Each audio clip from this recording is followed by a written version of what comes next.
Philadelphia, Pennsylvania is home to countless historic sites and well-known tourist destinations. In early September 2021, Philadelphia and the surrounding area experienced the wrath of Hurricane Ida. This flood was the worst in Boathouse Row's history. Across the length of the Schuylkill River, from Montgomery County into Philadelphia, where the river reached just shy of its record 17 feet, the flooding ravaged the area. Considering how far the history of Boathouse Row goes back, that's quite a record.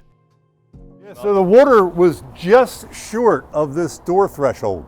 Hurricane Irene was here, and then there was another one in 2014 was there. So it was never, these bays here was never more than, maybe knee, thigh deep. And this one was, I was gasping for air here. Yeah. So not only were the air conditioning units destroyed, but there was a lot of damage to the boats and the stone integrity inside this garage bay as well. These boathouses were originally built around 1860 and are located along Kelly Drive. They came into existence thanks to the construction of the Fairmount Dam and waterworks, which prevented tidal waters from entering the city's water supply. Boathouse Row consists of 15 houses, 14 of which are part of the Schuylkill Navy. The houses host crew members at every level, including local clubs, high schools, colleges, summer racing programs, and international level athletics. Fairmount Rowing Association specifically is home to an amateur rowing club that was founded in 1877.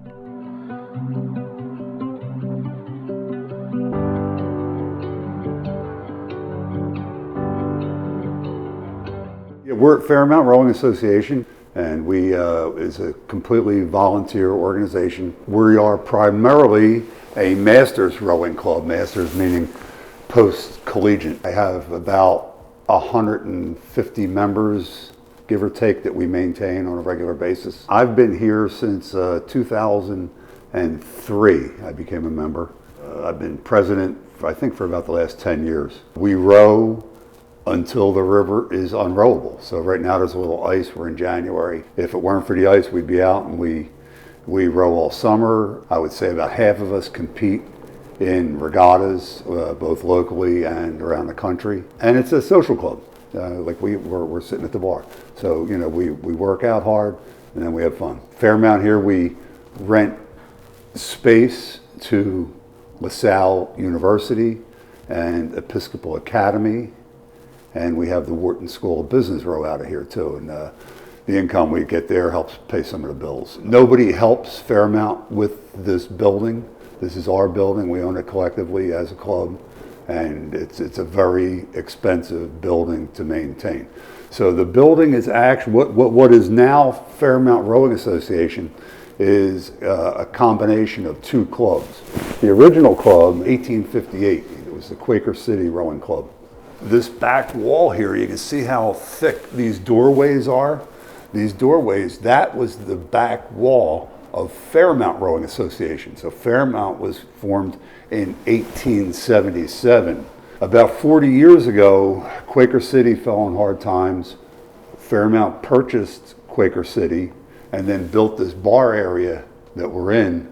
The members actually built it to combine the two. So now it's one big club. So this wasn't all connected until this big bar that we're sitting in? Until the bar, right. That was the back, that was the, where the beams are. That was the Quaker City Club, much smaller. Fairmount was a much larger club. That was that's like a ballroom.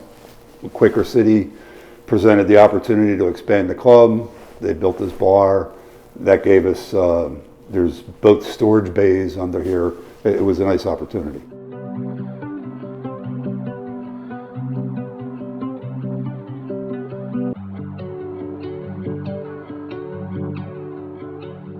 Quaker City Rowing Club was there.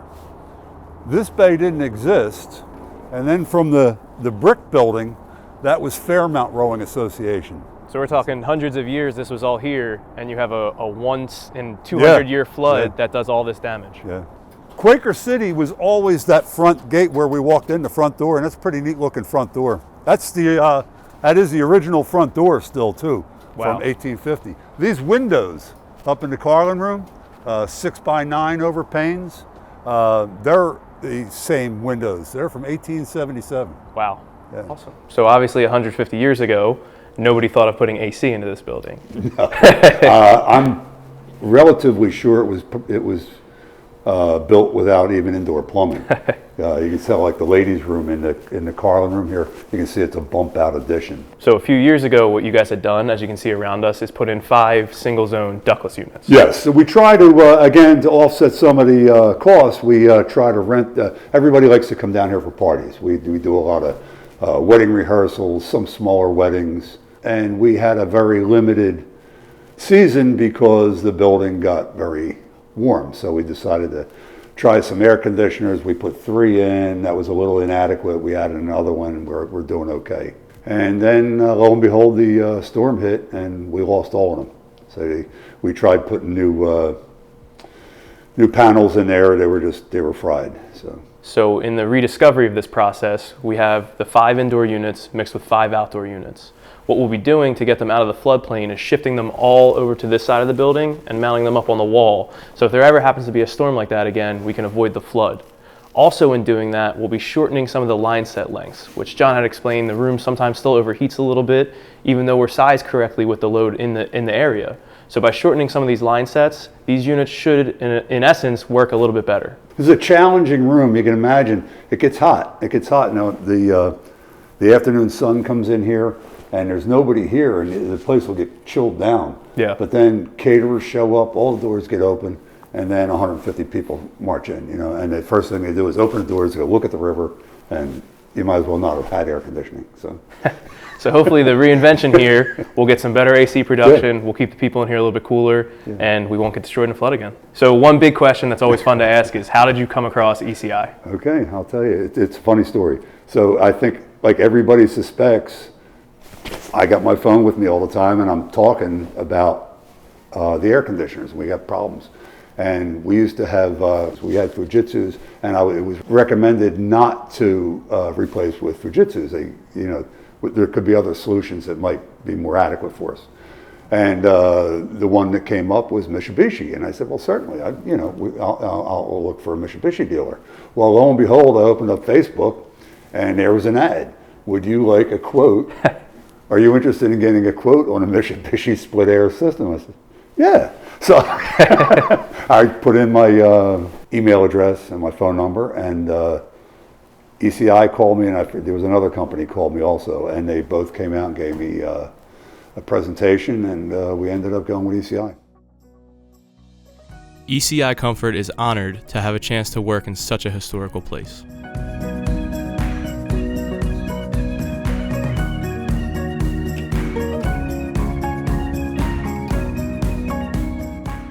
Thanks for tuning in to this episode of ECI's YouTube channel. If you liked what you saw, would like to follow up with this project or see our projects in the future, please click to like, subscribe, and follow our channel. See you soon.